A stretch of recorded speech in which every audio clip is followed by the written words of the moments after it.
जरा कल्पना कीजिए कि आप किसी घटना की वजह से कहीं आप ऐसी जगह पर फंस गए हो जहां पर दूर दूर तक इंसान न दिखे, ना ही वापस अपने घर आने की उम्मीद हो, और न ही खाने के लिए कोई भोजन, और न ही टहलने फिरने के लिए जमीन हो। ऐसी स्थिति में मौत नजदीक दिखती है। लेकिन हमारे इस दुनिया में कुछ लोग ऐसे भी हैं कि ऐसी परिस्थिति को झेलने के बाद भी जिंदा वापस लौट आए। आपने एक मूवी देखी होगी मार्शियन, जिसमें एक वैज्ञानिक मार्स पर छूट जाता है। आप और मैं होते तो वहां पर रो रो कर ही मर जाते, लेकिन उस वैज्ञानिक ने अपने आप को जिंदा रखने के लिए अपनी तैयारी की और फिर अंत में वापस लौटकर जमीन पर आ गया। लेकिन ये तो थी एक फिल्मी बात। आज हम आपको एक ऐसी ही सच्ची घटना बताने वाले हैं जिसमें एक आदमी 438 दिन के बाद समुद्र से वापस लौटा।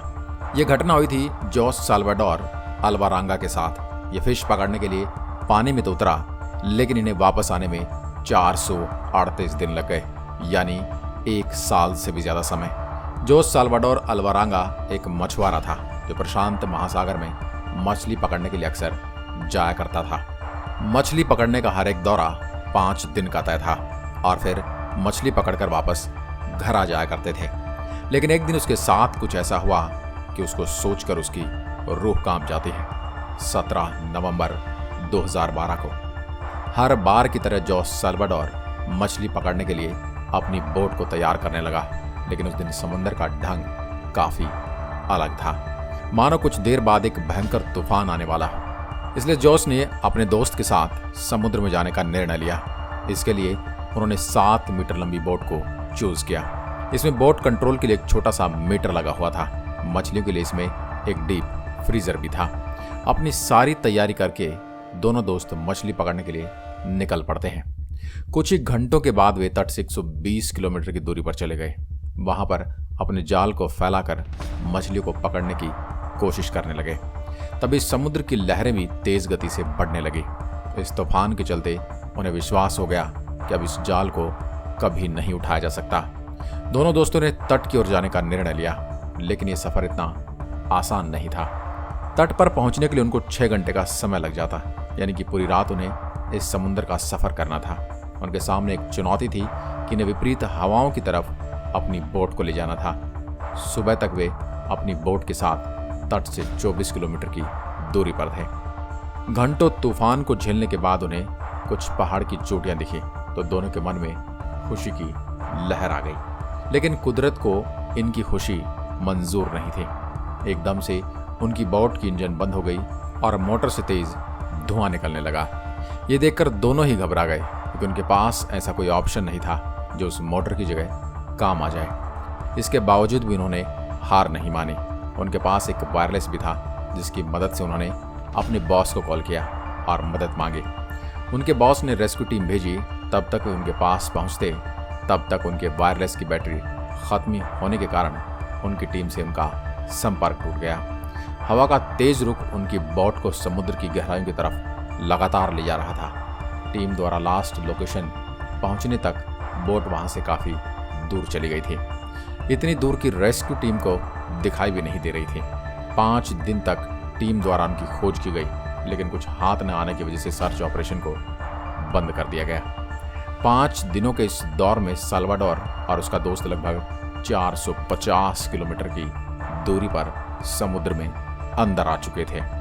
चारों तरफ कुछ भी दिखाई नहीं दे रहा था। इस विशाल समुद्र में उनकी शिप इतनी छोटी दिखाई दे रही थी कि उसे एयरशिप से भी नहीं खोजा जा सकता था। दिन बीतने के साथ साथ भूख प्यास भी बढ़ने लगी थी। 5 दिनों में बोट में रखा खाना और पीने का सामान खत्म हो चुका था। अब उनके पास एक ही ऑप्शन था, मछली पकड़ो और कच्ची ही खाओ। लेकिन इतने बड़े समुद्र में खुले हाथ मछली पकड़ना अब एक बहुत बड़ा चैलेंज था। लेकिन उसने ये चैलेंज एक्सेप्ट किया। पीने के पानी के लिए उन्होंने एक प्लास्टिक की बोतल समुद्र में तैरती हुई उठाई। जब भी बारिश आती वे इस बोतल में पानी इकट्ठा कर लेते थे।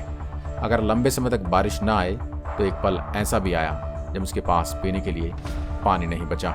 ऐसे में उसने कछुओं का खून और अपना मूत्र तक पिया। इस तरह की बदहाल जिंदगी में उन्होंने करीब 120 दिन गुजार दिए। करीब 4 महीने के बाद साल्वाडोर के दोस्त ने कच्चे मांस को खाने से मना कर दिया और अंततः भूखमरी से मर गया। मगर साल्वाडोर ने जिंदा रहने के लिए सब कुछ जारी रखा।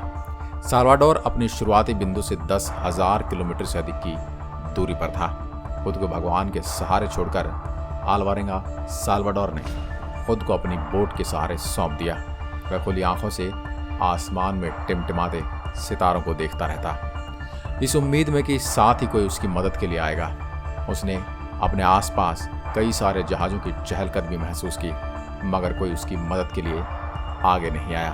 परंतु इतने करीब जहाज़ों को देखकर साल्वाडोर की जीने की चाह और बढ़ गई, लेकिन उसकी मुसीबत घटने का नाम नहीं ले रही थी। साल्वाडोर प्रशांत महासागर के बिल्कुल मध्य में था।